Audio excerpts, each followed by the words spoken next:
तो एटम का नाम कहाँ से पड़ा है? एटॉम। टॉम का मतलब होता है डिविजिबल, ए का मतलब होता है नॉट। पहले ये माना जाता था कि एटम को हम तोड़ नहीं सकते, है ना। आज की डेट में फिर भी हमें लगता है कि क्यों नहीं तोड़ सकते, उसके अंदर इलेक्ट्रॉन है, प्रोटॉन है, न्यूट्रॉन है, हम तोड़ सकते हैं। लेकिन जब एटम का नाम आया था एटम, वो इस वजह से नाम रखा था क्योंकि साइंटिस्ट को लगता था कि एटम इतना छोटा है कि इसको फर्दर डिवाइड नहीं कर सकते, हम इसको तोड़ नहीं सकते, है ना। तो एटम मतलब क्या होता है? विच इज नॉट डिविजिबल, है ना। जैसे अगर हाइड्रोजन एक एटम है, मॉलिक्यूल को तो तोड़ सकते हैं H+H में, लेकिन एटम को फर्दर नहीं तोड़ सकते। भले आज की डेट में मैं आपको बोल रही हूँ कि ये बात झूठी पड़ चुकी है, गलत पड़ चुकी है, क्योंकि हमें पता है कि उसके अंदर इलेक्ट्रॉन है ना, उसके अंदर क्या है? प्रोटॉन, उसके अंदर क्या है? लेकिन नाम नहीं बदला हमने, नाम आज भी एटम का एटम ही है। तो एटम की डेफिनेशन क्या हुई? It is the smallest particle of a substance. किसी भी सब्सटेंस का जो सबसे स्मॉलेस्ट पार्टिकल होता है उसको हम क्या बोलते हैं? एटम। अब साइंटिस्ट के दिमाग में बहुत क्यूरियोसिटी थी कि एटम दिखता कैसे है, तो बहुत सारे मॉडल आए, है ना। सबसे पहला मॉडल जिसको रिकॉग्निशन मिली, अच्छा उससे पहले डाल्टन एटॉमिक थ्योरी आई थी। ये तो आपके चैप्टर 1 का पार्ट है। चैप्टर 1 में डाल्टन एटॉमिक थ्योरी थी जो कहती थी कि atom is the smallest indivisible particle. जो आज के टाइम में बात गलत हो चुकी है, क्योंकि मॉडर्न एटॉमिक थ्योरी ने कहा था कि नहीं भाई तो गलत है, एटम स्मॉलेस्ट जरूर है बट इंडिविजिबल नहीं है, हम इसको डिवाइड कर सकते हैं, है ना। तो ये डाल्टन एटॉमिक थ्योरी तो चलो चैप्टर 1 का पार्ट है। कैथोड रे से इलेक्ट्रॉन की डिस्कवरी हुई थी। देखो मैं ना ये आपको स्किप इसलिए करवा रही हूँ कि आज तक कैथोड रे का एक्सपेरिमेंट कभी एग्जाम में नहीं पूछा जाता। कैथोड रे का एक्सपेरिमेंट कभी नहीं पूछा जाता। सिर्फ एक DPS के स्कूल हैं, उनके क्वेश्चन पेपर जब मैंने एनालाइज करे, सिर्फ एक DPS का ही, DPS के बच्चे आए नहीं हुए, लेकिन जब DPS का पेपर था तो मैंने उनको बता दिया था कि तुम्हारे स्कूल में फिर भी कैथोड रे की केस स्टडी डाल देते हैं, बट नॉर्मली अगर मैं मुगल पटेल के परस्पेक्टिव से बात करूँ तो एक्सपेरिमेंट नहीं पूछे जाते। कारण है कि इस चैप्टर में और ही इतना कुछ है पूछने वाला, तो सिर्फ कैथोड रे के बारे में इतना पढ़ लो कि कैथोड रे भी कुछ नहीं होती, दे आर इलेक्ट्रॉन। इलेक्ट्रॉन की डिस्कवरी कौन से एक्सपेरिमेंट से हुई थी? कैथोड रे एक्सपेरिमेंट से हुई थी। ज़्यादा डिटेल में नहीं करना। कैथोड रेज होती है जो नेगेटिव कैथोड से कहाँ पे ट्रैवल करती हैं? Toward positive. तो अगर वो पॉजिटिव की तरफ अट्रैक्ट हो रही हैं तो मतलब कैथोड रेज के ऊपर कौन सा चार्ज होगा? अगर मनिंदर कैथोड रेज पॉजिटिव की तरफ अट्रैक्ट हो रही है तो इनके ऊपर खुद के ऊपर कौन सा चार्ज रहा होगा? कौन सा चार्ज रहा होगा?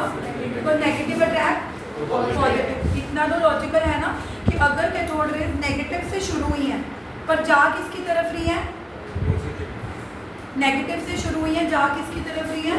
पॉजिटिव। तो इसका मतलब कैथोड रेज के ऊपर कौन सा चार्ज रहा होगा? ये तो फिजिक्स का रूल है, नेगेटिव अट्रैक्ट।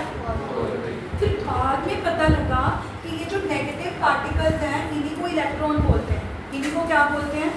तो अगर कल को कोई पूछेगा इलेक्ट्रॉन की डिस्कवरी किसने करी तो आप जे.जे. थॉमसन बोलोगे। क्या बोलोगे? कैथोड रे एक्सपेरिमेंट किसने किया था? William Krug. मैं आपको पूरा एक्सपेरिमेंट डिटेल में नहीं कराऊंगी क्योंकि आज तक कभी 3 या 2 नंबर का क्वेश्चन आता ही नहीं, मोस्टली स्कूल्स में नहीं आता कि कैथोड रे एक्सपेरिमेंट बना के दिखाओ। सिर्फ इतना सा जान लो कि इलेक्ट्रॉन की डिस्कवरी मनिंदर कौन से एक्सपेरिमेंट से हुई थी? कैथोड रे एक्सपेरिमेंट से। कौन से एक्सपेरिमेंट से हुई थी? कैथोड रे एक्सपेरिमेंट किसने किया था? किसने किया था? कल को MCQ आ गया कि cathode ray experiment was done bye, तो आप एक MCQ टिक कर पाओ, आपको याद करनी पड़ेगी। देखो केमिस्ट्री कुछ लर्निंग है, कुछ लॉजिकल है ना, तो थोड़ा याद भी करना पड़ता है। वो gave the cathode ray experiment? William Crookes. Cathode ray experiment चुनता किया, रेस कहाँ से कहाँ ट्रेवल करती है? कैथोड टू, फिर हम मना नहीं करेंगे, मतलब थोड़ा आइडिया रखिए, बहुत डिटेल में नहीं जाओ। कैथोड रेस कहाँ से कहाँ ट्रेवल करेंगी? कैथोड टू, मतलब नेगेटिव टू, और अगर वो पॉजिटिव की तरफ जा रही हैं, लॉजिक क्या कहेगा कि कैथोड रेस खुद क्या रही होंगी? अगर वो पॉजिटिव की तरफ ट्रैवल हो रही हैं मतलब उनके ऊपर खुद के ऊपर कौन सा चार्ज रहा होगा? नेगेटिव। और बाद में किसने बताया था कि ये नेगेटिव नथिंग इलेक्ट्रॉन ही है? तो किसको क्रेडिट मिला इलेक्ट्रॉन की डिस्कवरी का? क्योंकि आप कहोगे कि मैम कैथोड रे एक्सपेरिमेंट तो विलियम क्रूग ने करा, तो कैथोड रे अगर इलेक्ट्रॉन है तो उसका क्रेडिट विलियम ग्रुप को क्यों नहीं दिया? विलियम ग्रुप ने तो बस ये बोला था कि कुछ रेज होती हैं जो कैथोड से नॉट ट्रेवल करती हैं, बट उनमें उन कैथोड रेज में है इलेक्ट्रॉन ही। वो बात किसने बताई थी? वो बात किसने बताई थी? तो ये दो बातें याद रहेंगी। Who gave cathode ray experiment? William Crookes. But who told कि वो जो कैथोड रेज हैं they are nothing but the stream of negatively charged particle called electron. ये बात किसने बताई थी? मैंने नहीं बताई है। कैथोड रेज, ये मत लिखाना कि Divya ma'am, cathode rays electron ही है, ये बात किसने बताई थी? संता बंता वाले काम करो तो अंडा नंबर ही आएगा, ठीक है। सो ये वही प्रॉपर्टीज है कैथोड रे की जो करने की ज़रूरत नहीं है। देखो ये ना एक आइडिया होता है टीचर का कि करने की ज़रूरत नहीं है, कल को आ गया तो थोड़ा थोड़ा मैं इसीलिए बता रही हूँ क्योंकि मेरे को मैं 90% ही पेपर गैस कर सकती हूँ। I am not God. 10% कई बार आउट ऑफ द बॉक्स भी आ जाता है, बट 90% मेरे हिसाब से कैथोड रेज ज़्यादा नहीं पूछा जाता। तो बस इतना पता कर लो कैथोड रेज कहाँ से कहाँ ट्रेवल करती हैं, from cathode to anode, that is from negative to, है खुद क्या वो नेगेटिव, क्योंकि तभी वो किसकी तरफ अट्रैक्ट हो रही है? स्ट्रेट लाइन में चलती हैं। किस में चलती हैं? Straight line. अच्छा कोई मुझे बता सकता है अगर कैथोड रेज खुद नेगेटिव है ना, तो वो इलेक्ट्रिक फील्ड में रखी जाएंगी। इलेक्ट्रिक फील्ड क्या होती है? Positive and negative. तो वो किसके तरफ अट्रैक्ट होंगी? When kept in the electric field, पता कैसे लगा था कि कैथोड रेज, यस, जब पता कैसे लगा था कि कैथोड रेज नेगेटिव से बनी हुई है? जब उनको इलेक्ट्रिक फील्ड में रखा था। किस में रखा था? वो किसकी तरफ डिफ्लेक्ट हुई होंगी? पॉजिटिव। कौन सी प्लेट की तरफ डिफ्लेक्ट? फिजिक्स में पता है ना कि जब एक प्लेट पॉजिटिव चार्ज होती है इलेक्ट्रिक फील्ड की, जैसे एक प्लेट पॉजिटिव चार्ज है, एक प्लेट नेगेटिव चार्ज है, तो ये कैथोड रेज आ रही है। कौन बताएगा कि जब कैथोड रेज को इलेक्ट्रिक फील्ड में रखा होगा तो would they have deflected towards positive और नेगेटिव? पॉजिटिव, क्योंकि उनके ऊपर कौन सा चार्ज है ना। तो ये पॉइंट्स आप खुद बना के लिख सकते हो। अगर बाई चांस आ गया, हम बिल्कुल भी ऐसे नहीं है कि ब्लैंक छोड़ाएंगे, तो थोड़े थोड़े पॉइंट्स हम लिखाएंगे बट ज़्यादा डिटेल में नहीं करेंगे, ओके। क्योंकि आज ये वन शॉट क्लास है, हमें मैक्सिमम टॉपिक्स कवर करने हैं। उसके बाद किसी का मन होता है कि मैम मैं कुछ नहीं छोड़ के जाऊँगा, क्योंकि देखो अगर आप स्कॉलर्स के हो, जैसे पवन स्कॉलर्स की है और कुछ बच्चे आज आए नहीं स्कॉलर्स के, उन बच्चों को कुछ भी छोड़ना अलाउड नहीं है। So they refer this book modern ABC book follow कराते हैं। उन बच्चों से मेरी स्पेशल रिक्वेस्ट है कि वो इस बुक का हर सॉल्व प्रॉब्लम, हर प्रैक्टिस प्रॉब्लम, पीछे की सारी कंसेप्ट, क्योंकि उनको इतने मुश्किल पेपर आते हैं, ठीक है ना। तो आप लोगों को थोड़ा सा मेहनत ज़्यादा करनी पड़ती है, इसलिए बता रही हूँ क्योंकि जो रियलिटी है, मुकद में जो लोग फिर भी प्रेडिक्ट कर लेते हैं, बट अब वो भी नहीं कर सकते क्योंकि टीचर चेंज हो रहे हैं, तो ये नेवर नो। पटेल वाले तो मत ही बोलो, रहने दो सर, गीता मैम टफ डालती है कि जल्दी आओ। अब मेरी बात सुनो, जब साइंटिस्ट को पता लगा कि अगर एटम में नेगेटिव पार्टिकल है तो साइंटिस्ट के दिमाग में आया कि इसमें पॉजिटिव भी होगा, क्योंकि इतना तो सबको पता था कि एटम न्यूट्रल होता है। एटम क्या होता है? जब कैथोड रे की डिस्कवरी हो गई तो साइंटिस्ट का दिमाग चला कि अगर एटम में इलेक्ट्रॉन है, अगर एटम में नेगेटिव पार्टिकल है तो एटम में कुछ पॉजिटिव भी रहा होगा, बिकॉज नेगेटिव अट्रैक्ट पॉजिटिव। तो कैथोड रेज के बाद किसकी डिस्कवरी हुई? कैथोड रे के बाद किसकी डिस्कवरी हुई? कैथोड रेज कहाँ से कहाँ ट्रेवल करती थी? Cathode to negative to anode कहाँ से कहाँ ट्रेवल करती होगी? Positive to negative. अब एनोड रेज अगर पॉजिटिव से नेगेटिव की तरफ अट्रैक्ट हो रही है, किसकी तरफ अट्रैक्ट हो रही है? तो इसका मतलब उनके ऊपर पॉजिटिव चार्ज रहा होगा। अगर वो नेगेटिव की तरफ अट्रैक्ट हो रही है तो एनोड रेज का कौन सा चार्ज रहा होगा? पॉजिटिव। अब सोचने की बात है कि एनोड रे होती क्या है? कैथोड रे तो इलेक्ट्रॉन होते हैं, कैथोड रे तो क्या होते हैं? इलेक्ट्रॉन। एनोड रेज, हाँ मैं बताती हूँ एनोड रेज क्या होती है, ध्यान से देखो, मैं आपको बताती हूँ, थोड़ा सा डिटेल में बताती हूँ। देखो सारे देखो, ये कैथोड है,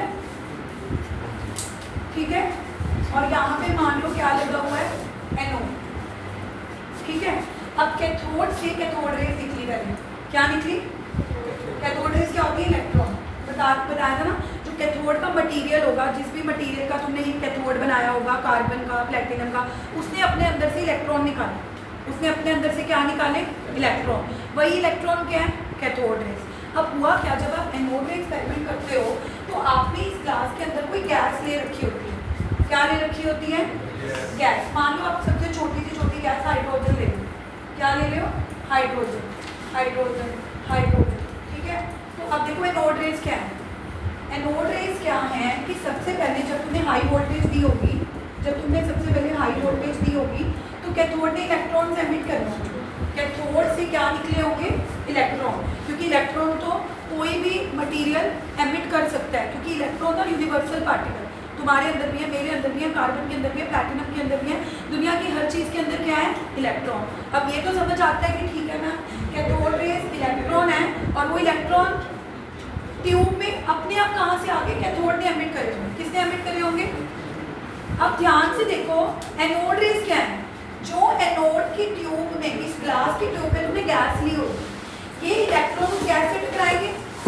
ये जो इलेक्ट्रॉन है ये कैसे डिस्टर्बेंस करो तो कुछ समझ नहीं आएगा। आपने अगर यही सब करना है तो एक्स्ट्रा क्लास सिर्फ उन बच्चों के लिए जो चुपचाप पढ़ने आए। अब ये इलेक्ट्रॉन किससे टकराए होंगे? हाइड्रोजन गैस के साथ। अब हाइड्रोजन के अंदर क्या होता है? एक प्रोटॉन और एक न्यूट्रॉन नहीं होते। हाइड्रोजन के अंदर सिर्फ क्या होता है? एक प्रोटॉन तो एक। अब देखो सुनो, इस हाइड्रोजन ने अपना इलेक्ट्रॉन भी बाहर निकाल दिया, क्योंकि ये जो इलेक्ट्रॉन आ रहे हैं वो इतनी स्पीड से आ रहे हैं कि जब ये हाइड्रोजन से टकराए तो हाइड्रोजन ने भी अपना इलेक्ट्रॉन बाहर निकाल दिया। अब इलेक्ट्रॉन तो इलेक्ट्रॉन है, वो ये थोड़ा कहेगा मैं हाइड्रोजन का हूँ। तो चाहे हाइड्रोजन से इलेक्ट्रॉन बाहर निकलेगा, वो भी कैथोड रे बन गया। वो भी क्या बन गया? अब हाइड्रोजन खुद क्या बन गई? H positive. ध्यान से देखो, H ने जब अपना इलेक्ट्रॉन बाहर निकाल दिया तो हाइड्रोजन हाइड्रोजन ही रही, क्या बन गई? H positive. यानी कि अब उसके अंदर सिर्फ एक प्रोटॉन रह चुका है, उसके अंदर सिर्फ एक प्रोटॉन रह चुका है। वही एनोड रेज है। एनोड रेज पॉजिटिव पार्टिकल की बनी हुई थी। तो आपके दिमाग में क्वेश्चन आना चाहिए था कि मैम अंदर पॉजिटिव पार्टिकल आ कहाँ से रहे हैं? हमने तो एक ग्लास की ट्यूब ली है, उस ग्लास की ट्यूब में हाइड्रोजन गैस ली है, तो वहाँ से एनोड रेज पैदा कहाँ से हो रही हैं? ओरिजिन कहाँ से हो रही है? हमने तो कोई पॉजिटिव पार्टिकल नहीं डाला। तो तुम्हें कहानी ये पता होनी चाहिए थी कि तुमने तो खाली हाइड्रोजन की गैस ली थी। जैसे ही तुमने हाई वोल्टेज दी, सबसे पहले कैथोड जो कि नेगेटिव चार्ज रोड थी, उसने अपने अंदर से इलेक्ट्रॉन निकाले। उसने अपने अंदर से क्या निकाले? कि जब तुम किसी चीज़ को नेगेटिव हाई वोल्टेज देते हो तो वो मटेरियल अपने अंदर से इलेक्ट्रॉन बाहर निकालता है। वही इलेक्ट्रॉन कैथोड रेज है। वही इलेक्ट्रॉन क्या है? Cathode rays. अब उन इलेक्ट्रॉन ने, क्योंकि वो तेजी से आ रहे थे, तो जो तुमने इस ग्लास ट्यूब के अंदर गैस ले रखी थी हाइड्रोजन, उनके साथ टकराए। उन हाइड्रोजन गैस के साथ टकराने की वजह से उन हाइड्रोजन ने भी अपना इलेक्ट्रॉन बाहर निकाल दिया। उन हाइड्रोजन ने भी अपना क्या निकाल दिया? इलेक्ट्रॉन। पर हाइड्रोजन खुद क्या बन गया? H positive which is one proton. तो इस वक्त एनोड रेज उस हाइड्रोजन पॉजिटिव पार्टिकल की बनी हुई है। यहाँ से क्वेश्चन उठता है जो तुम्हें मेरे से पूछना चाहिए था कि मैं व्हाट इफ अगर मैं हीलियम गैस लेता, अगर मैं यहाँ पे एनोड इस एक्सपेरिमेंट में हाइड्रोजन की जगह हीलियम गैस लेता, हीलियम गैस के अंदर तो 2 प्रोटॉन होते हैं, तो उस केस में तो जब इलेक्ट्रॉन हीलियम से टकराते, हीलियम 2 इलेक्ट्रॉन बाहर निकालती, तो हीलियम के ऊपर तो 2 पॉजिटिव चार्ज आ जाता।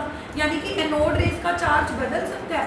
यस, एनोड रेज का चार्ज क्या आने वाला है? 1 पॉजिटिव आने वाला है या 2 पॉजिटिव आने वाला है। That is going to depend upon the nature of the gas. Cathode ray की नेचर नहीं डिपेंड करती, चाहे तुम हाइड्रोजन लो, क्योंकि अगर हाइड्रोजन लोगे तब भी वो क्या बाहर निकालेगा? इलेक्ट्रॉन। हीलियम लोगे, हीलियम भी बाहर क्या निकालेगा? इलेक्ट्रॉन। कोई और गैस लोगे ऑक्सीजन, वो भी बाहर क्या निकालेगा? इलेक्ट्रॉन। तो इलेक्ट्रॉन है, चाहे तुम्हारे से बाहर निकले चाहे मेरे से बाहर निकले। इलेक्ट्रॉन थोड़ा कहेगा कि मैं हाइड्रोजन से निकला हूँ तो मैं कुछ और होऊंगा, हीलियम से निकला हूँ तो कुछ और होगा। तो ध्यान से समझो, कैथोड रेज की नेचर कभी भी गैस पे डिपेंड नहीं करती।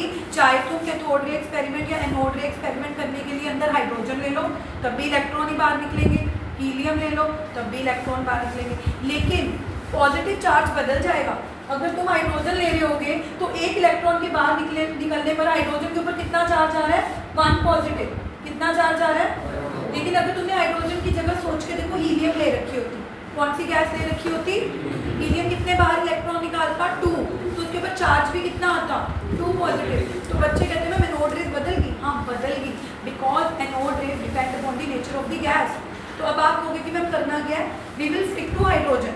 हम हमेशा एक ही 1 पॉजिटिव एक प्रोटॉन की बात करने के लिए कौन सी गैस लेंगे, हाइड्रोजन लेंगे। बट अदरवाइज आपको पता होना चाहिए कि कैथोड रेज और एनोड रेज में सबसे बड़ा डिफरेंस क्या है कि कैथोड रेज गैस की नेचर पे डिपेंड नहीं करती। चाहे तुम हाइड्रोजन ले लो, चाहे तुम ट्यूब च हीलियम ले लो, इलेक्ट्रॉन्स आर इलेक्ट्रॉन्स, लेकिन एनोड रेज की नेचर चेंज हो जाएगी। हाइड्रोजन लोगे तो एक इलेक्ट्रॉन के बाहर निकलने पर कितना पॉजिटिव चार्ज आएगा, 1 पॉजिटिव। हीलियम लोगे तो कितना आएगा, 2 पॉजिटिव। लेकिन इतनी डिस्कशन इन टॉपिक्स पे रिक्वायर्ड नहीं है, क्योंकि let me tell you the reality. हम रियलिटी में चलते हैं इस टॉपिक, इस चैप्टर में और बोर्ड कुछ है पूछने वाला। तो अच्छा, एनोड रे की डिस्कवरी MCQ में आ गया। एनोड कैथोड रे की डिस्कवरी किसने करी थी, विलियम क्रूग। किसने करी थी, और कैथोड रेज के अंदर इलेक्ट्रॉन ही होते हैं, ये किसने बताया था, discovery of electron done by J.J. Thompson.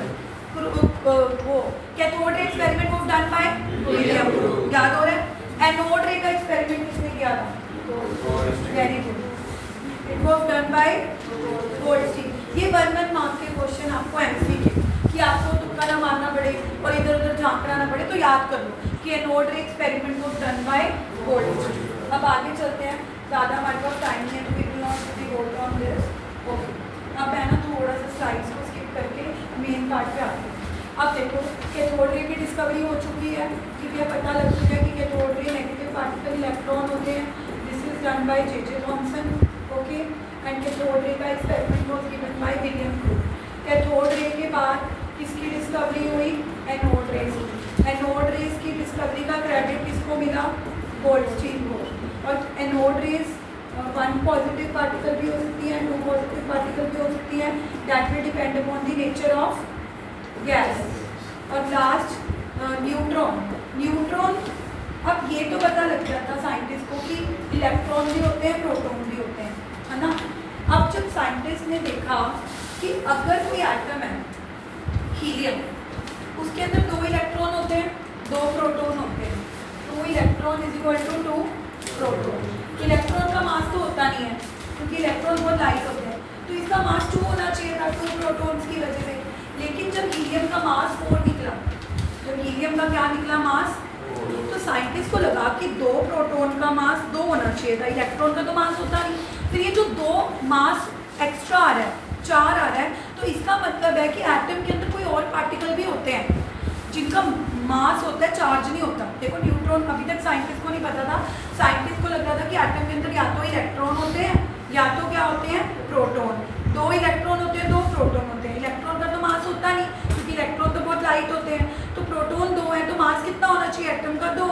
लेकिन जब एटम का मास कितना निकला, 4, तो उनके दिमाग में आया कि 2 प्रोटॉन के अलावा और 2 इलेक्ट्रॉन के अलावा 2 पार्टिकल और भी हैं जो एटम को मास दे रहे हैं। तो वो 2 पार्टिकल कौन निकले, न्यूट्रॉन। क्या निकले, तो न्यूट्रॉन कैसे निकालते हैं, mass number minus atomic number. Mass number क्या होता है, A से डिनोट करते हैं, एटॉमिक नंबर, तो मास 4 है, एटॉमिक नंबर 2 है। तो न्यूट्रॉन्स कैसे निकालेंगे, इसके अंदर कितने न्यूट्रॉन रहे होंगे, 2। डिस्कवरी किसने करी थी न्यूट्रॉन की, बस याद कर लो, चैडविक। न्यूट्रॉन की डिस्कवरी किसने करी थी, चैडविक। नहीं, न्यूट्रॉन की डिस्कवरी का एक्सपेरिमेंट करना ही नहीं है। मैं आपको बता रही हूँ कि ये 1 शॉट क्लास है, जिसको ज़्यादा मन करता है discovery of electron, proton, neutron का पढ़ने का, उनका मैं आपको रिकॉर्डेड लेक्चर भेजूंगी, सुनते रहना घर में। हमारे पास इतना टाइम नहीं है कि हम इस चीज़ों पे टाइम वेस्ट करें, तो हम बस इतना याद कर सकते हैं, what is the discovery of electron, proton and neutron. और इसके अलावा कई बार 1 मार्क के ऐसे क्वेश्चन आ जाते हैं कि आपको एक एलिमेंट दिया होगा ऑक्सीजन 17 तो आपको पता होना चाहिए कि ऊपर वाली चीज़ किसको डिनोट करती है, मास नंबर A को, नीचे वाली चीज़ किसको डिनोट करती है, atomic number Z। Atomic number नीचे वाला जो होता है वही नंबर ऑफ इलेक्ट्रॉन है, वही नंबर ऑफ प्रोटॉन है। यानी कि अगर इसमें नंबर ऑफ इलेक्ट्रॉन पूछ दिए जाए या नंबर ऑफ प्रोटॉन पूछे जाए, तो that is equal to atomic number. Atomic number किसने है, 8। लेकिन अगर नंबर ऑफ न्यूट्रॉन पूछे जाए तो A minus Z, A minus Z. A क्या है 17 और जेड क्या है 8, तो 17 माइनस 8 9। ये नोट कर लो क्योंकि इस पे 1 मार्क का क्वेश्चन आ जाता है कि आपको एक सिंबल दिया जाता है, ऊपर वाली चीज़ कितनी नोट कर दी है, नीचे वाली चीज़ एटॉमिक नंबर ही क्या होता है, नंबर ऑफ, ठीक है। तो अगर 8 है तो 8 आ गया। न्यूट्रॉन निकालने के लिए क्या करना पड़ेगा, ऊपर वाले 5 नंबर में से नीचे वाले एटॉमिक नंबर को क्या करना पड़ेगा, माइनस। ये एक नंबर का आदत है, लिखो इसको, ये चीज़ें हैं नंबर वाली। पहले वाला तो ऐसे ही था, just note down this numerical, how to find, फटाफट शॉर्ट नोट्स बनाओ, शॉर्ट नोट्स बनाओ, हाउ टू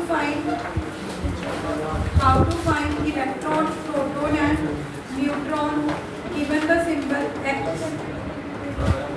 ये शॉर्ट नोट्स हैं, ये पता है कैसे नोट्स हैं, जो बच्चा ये नोट्स सिर्फ बना लेगा फटाफट जो और पेपर से पहले टाइम ही नहीं मिला ना नोट्स पढ़ने का ना बुक पढ़ने का, उसने ये वाले भी स्कैन कर लिए ना, वो बच्चा भी नहीं फेल हो सकता। मेरे अपनी पूरी बीटेक एमटेक की स्टडी ऐसे करती, I did not have time after college कि मैं पढ़ूँ, क्योंकि मैं तब भी ट्यूशन देती। तो what I used to do, जो मैंने लेक्चर में सुना होता है ना वो नोट्स बनाने, रनिंग नोट्स।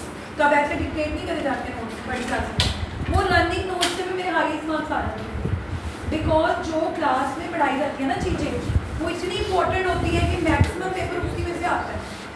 तो ये जो क्लास के नोट्स होते हैं ना जो टीचर बनवा रहा है, ये तो खजाना है, जो खजाना या तो आपको क्वेश्चन में डुबकी मारने से मिलेगा,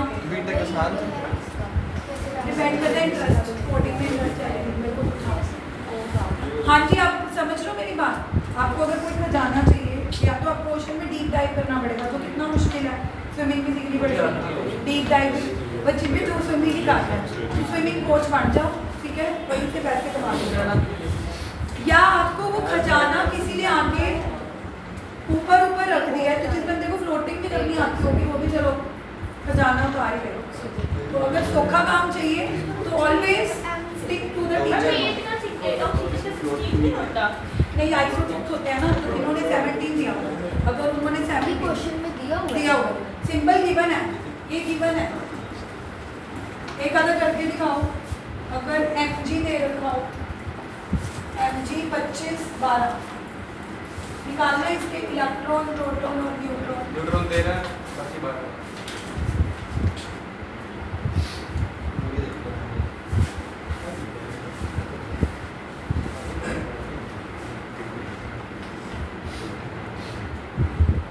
अब देखो ये छोटी सी प्रॉब्लम्स है ना, इस पे भी मॉडरेट्स में 8-10 एग्जाम्पल दे रखे हैं, तो जिन्होंने तो देखो कोई कमी नहीं छोड़ी, वो सारे नीचे रहते एग्जाम्पल मैं PDF बना के भेज दूँगी, हर टॉपिक जो आज कवर होगा उसमें उस PDF में सॉल्व का क्वेश्चन होगा।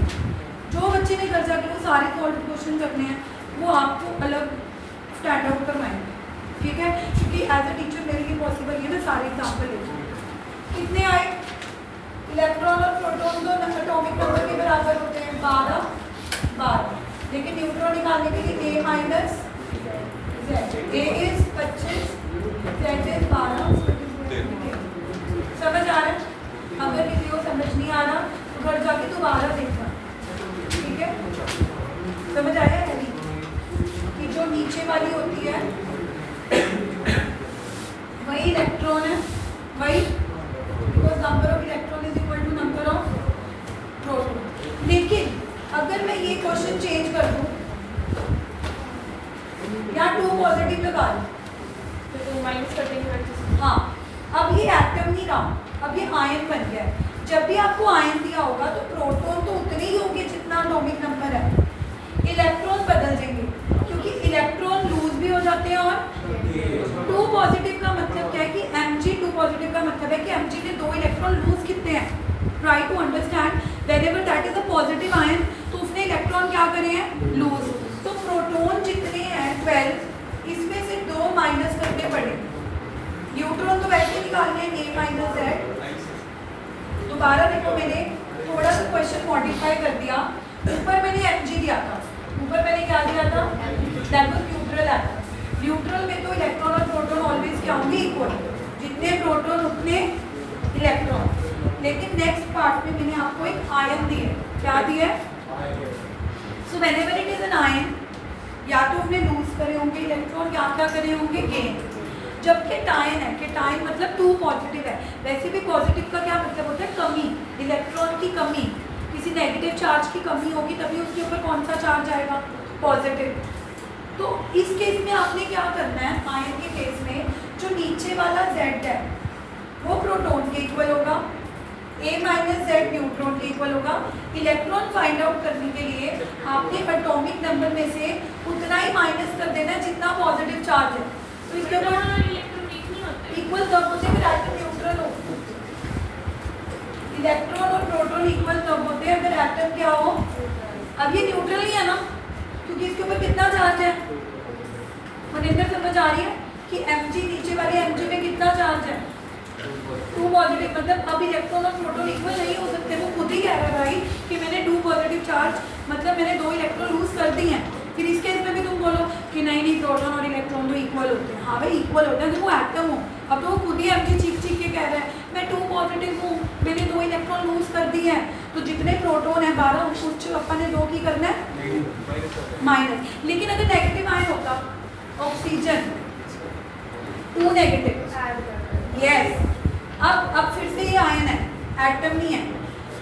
नीचे वाला Z अभी भी प्रोटॉन तो उतने ही होंगे, न्यूट्रॉन भी कैसे निकालेंगे, A माइनस Z, एक कौन बातें कर रहे हैं। अब इसमें इलेक्ट्रॉन ओ क्या कह रहे हैं, टू नेगेटिव हूँ मैंने दो इलेक्ट्रॉन क्या कर लिए ऐड। नेगेटिव का मतलब क्या होता है कि उसने क्या कर लिए और कितने ऐड किए हैं, एक के दो। तो जितने प्रोटॉन है उसमें दो ऐड कर दो। ये लिख लो कि अगर सिंबल के ऊपर पॉजिटिव चार्ज है तो इलेक्ट्रॉन लूज हुए हैं, मतलब आपने इलेक्ट्रॉन निकालने के लिए प्रोटॉन में से माइनस करना है जितना भी पॉजिटिव चार्ज दिया है, लाइक +2 है। और X के ऊपर अगर 2 नेगेटिव चार्ज है तो इलेक्ट्रॉन गेन हुए हैं, इलेक्ट्रॉन निकालने के लिए प्रोटॉन में प्लस करें। वैसे ये बिल्कुल लॉजिकल चीज़ है, जब पॉजिटिव है तो माइनस करना है, माइनस है तो है X सिंबल हो गया ना, जो भी एटम है जो भी सिंबल है। नहीं ये बात में आपका क्वेश्चन आएगा, समझ आ रहा है, ठीक है, नहीं आ रहा टेंशन ही नहीं वाली आपका ही है। इनका तो बोल रहे हैं एक्सपेरिमेंट किसने करा था, मेरे ग्रुप अब आगे चलो, नहीं हो रहा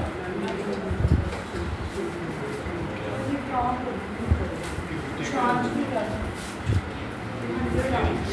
अपने आप रख लो।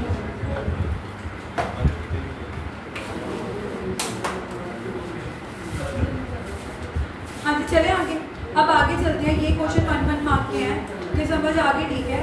अगर कोई चीज़ नहीं समझ आ रही होती, देखो मैं एज अ टीचर ना पहले समझती होती थी यार इट इज़ सो सिंपल, ही क्यों नहीं समझ आ रहा। लेकिन मैंने अपने लाइफ के एक्सपीरियंस से कोई भी चीज़ें ऐसी सीखी हैं जो कई चीज़ें लोगों के लिए बहुत आसान होती है, मेरे लिए बहुत मुश्किल होती है।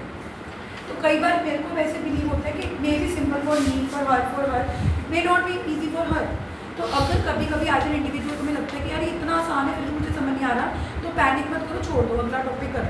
एक चीज़ के पीछे इतने मत पड़ जाओ कि वो इतना मुश्किल लगने लग जाए कि तुम पूरे सब्जेक्ट से हेटरेट डेवलप कर लो, या तुम्हें लगे कि मैं तो ये कर ही नहीं सकता। तो कई बार क्या होता है कि कोई मुश्किल चीज़ हो तो उसको छोड़ के अगले टॉपिक पे बढ़ जाना सही होता है।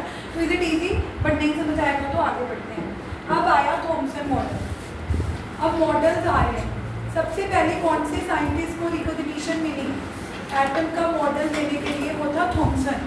थॉमसन ने कहा कि एटम गोल है और सारा का सारा पॉजिटिव चार्ज पूरा फैला हुआ है जैसे वाटरमेलन होता है, और इलेक्ट्रॉन्स बीच बीच में एम्बेडेड है जैसे वाटरमेलन मॉडल में सीड्स एम्बेडेड होते हैं। आइए अगेन रिपीट, थॉमसन नाम के साइंटिस्ट को लगता था कि एटम गोल है और पॉजिटिव चार्ज ना एक जगह पे नहीं है, पूरा फैला हुआ है ना। तो रेड कलर से मैं पॉजिटिव चार्ज दिखा रही हूँ, और इलेक्ट्रॉन बीच बीच में होंगे, लेकिन total negative charge is equal to total positive charge. बस थॉमसन की एक ही बात सही थी कि जितना पॉजिटिव चार्ज होगा उतना नेगेटिव चार्ज होगा, क्योंकि थॉमसन को पता था कि एटम न्यूट्रल है। अब जब बच्चे आते हैं, पहले तो बच्चों को थॉमसन मॉडल पढ़ाया जाता है, फिर बताया जाता है कि ये गलत है, फिर इसकी बेइज्जती करी जाती है क्यों गलत है। कैसे पता लगा कि थॉमसन मॉडल गलत है? एक नाम साइंटिस्ट आया रदरफोर्ड। रदरफोर्ड ने कहा कि चेक करते हैं कि जो थॉमसन ने कहा वो सही भी है। थॉमसन ने तो कह दिया कि पॉजिटिव चार्ज पूरा फैला हुआ है, इलेक्ट्रॉन बीच बीच में है ना। अब थॉमसन मॉडल को वाटरमेलन मॉडल बोलते हैं। 1 मार्क्स का क्वेश्चन आता है। Thomson model is known as watermelon model because it looks like watermelon ना। थोड़ा थोड़ा किसकी तरह लग रहा है? नहीं लगता वाटरमेलन लग रहा है अमरूद लग रहा है। या इसको केक रेजिन मॉडल भी बोलते हैं।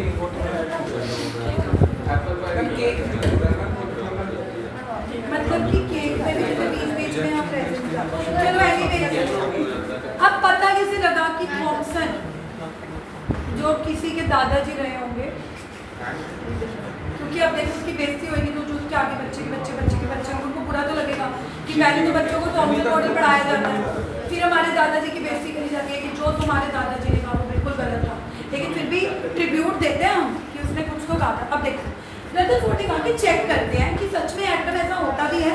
अब देखो रदरफोर्ड मॉडल ने क्या किया, एक अल्फा रे, उसने कहा कि एटम को देख तो सकते नहीं है, हम क्या करते हैं किसी को टकराते हैं। अब मान लो यहाँ पे एक ब्लैक बॉक्स हो, आप उस ब्लैक बॉक्स तक पहुँच नहीं सकते और तुम्हारी क्यूरियोसिटी है कि उस ब्लैक बॉक्स के अंदर क्या है, तो तुम क्या कोशिश करोगे कि कोई बॉल उठाओगे या कोई हैवी चीज़ उठाओगे और उसके साथ बम्बार्ड करोगे कि मैं इसका भांडा फोड़ता हूँ, मैं इसको ब्लैक बॉक्स को हिट करता हूँ, ये टूट जाएगा।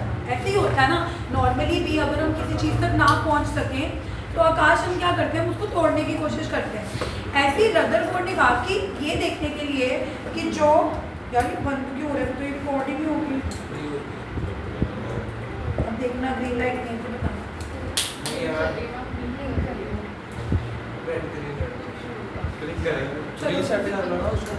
क्या एक बार दोबारा करें। वहाँ पे आई ग्रीन लाइट तो रिसीवर है, तो रिसीवर है। फिर अब जो बच्चे नहीं आए उनकी किस्मत में नहीं गए बॉडी बना। चलो अब लगा रही आप तो बाय थोड़ी चलो चलिए कोई ना कोई। अब आप इधर देखो, रदरफोर्ड ने कहा कि हम एटम को देख तो सकते नहीं है, हम एक एटम के साथ ना अल्फा रे को टकराते हैं। अब पहले तो क्वेश्चन ये होता है कि रदरफोर्ड ने अल्फा रे क्यों चूज करी। अगर उसने पहले तो अल्फा रे के लिए कोई उसने रेडियो एक्टिव मटीरियल यूज किया, प्लीज बातें नहीं। एक लेड के ब्लॉक में एक हम उसने क्या लिया, यूरेनियम जैसा रेडियो एक्टिव मटीरियल, इससे क्या निकाली, अल्फा रे। अब अल्फा रे को उसको एटम के साथ टकराना था, वो कौन सा एटम लेता। अब एटम ऐसे तो है नहीं कि हम उठा के ले सकते हैं, कोई एलिमेंट लेंगे, उस एलिमेंट के अंदर ही एटम होंगे। अब उसने कहा कि गोल्ड ले लेते हैं, क्योंकि गोल्ड का जो मेटल होता है ना उसकी पतली पतली शीट्स निकल आती हैं। पतली पतली शीट्स निकलेंगी तो कम से कम एटम, अगर मैं इतनी सी भी शीट ले लूँ, इतनी सी भी मेटल की शीट ले लूँ, इसमें भी लाखों एटम होंगे, तो एक एटम लेना तो पॉसिबल था नहीं। तो उसने कहा कि अभी काम करते हैं, गोल्ड का मटेरियल लेते हैं, गोल्ड की ना पतली सी पतली शीट्स होती हैं, तो कम से कम एटम ही आएंगे टकराने के लिए। तो उसने गोल्ड क्यों चूज करी, I chose gold because it is highly variable, it is highly, तो वेरिएबल होने की वजह से कम 1000 एटम, मतलब इतनी शीट में भी 1000 एटम आ गए, एक एटम तो पॉसिबल ही नहीं था। चलो अल्फा रे क्यों ली, क्योंकि अल्फा रे होती है डबली आयनाइज्ड हीलियम एटम, मतलब हीलियम एटम में से तुम 2 इलेक्ट्रॉन बाहर निकाल दो तो जो हीलियम 2 पॉजिटिव बनेगा वही अल्फा रे है।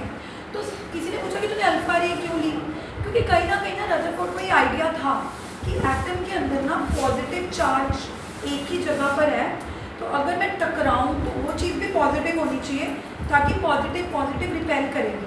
आई अगेन रिपीट, अगर कोई बाई चांस पूछ ले कि रदरफोर्ड बीटा रे भी ले सकता था, गामा रे भी ले सकता था, अल्फा रे क्यों नहीं, पहले तो आधी जनता को पता ही नहीं होगा कि अल्फा रे होती है। तुम्हें पता है अल्फा रे क्या होती है, डबली आयोनाइज्ड हीलियम एटम, डबली आयोनाइज्ड।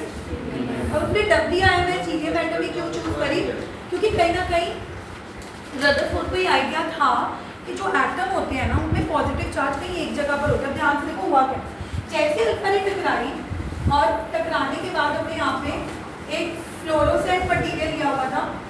फ्लोरोसेंट मटेरियल क्यों लेते हैं, थॉमसन मॉडल था किस लिए, एटम कैसा होता है बताने के लिए।